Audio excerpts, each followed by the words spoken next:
Well, it just illustrates the challenge that the government's got, which is to get borrowing down. I mean, we inherited this enormous and frankly unsustainable deficit. We've got a plan to reduce it. We've kept the credibility of our creditors, the international markets, and as a result interest rates on government borrowing are very low. We've got to keep it that way. And the scale of the borrowing announced this morning is just reinforcement of that problem. And those people who are telling us go out and borrow a bit more in order to spend a bit more are clearly not seeing that side of the problem.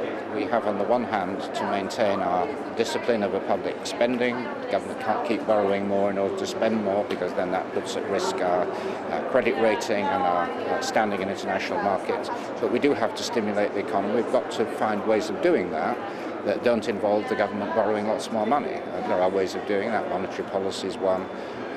Other ideas which I talked about in the conference a couple of days ago. Well, I don't know where that $5 billion figure came from, and we're quite clear in government that we have fiscal discipline, as we put it. We've got to reduce the deficit. We've got a plan to do it.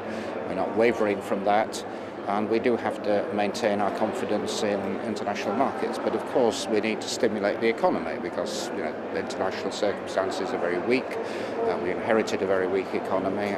I discussed on Monday some of the things that we can do to achieve that. Dali Alexander announced his fund for infrastructure. It's kind of a bit less than $55 billion, but nonetheless, useful things that government can do without putting the finances at risk.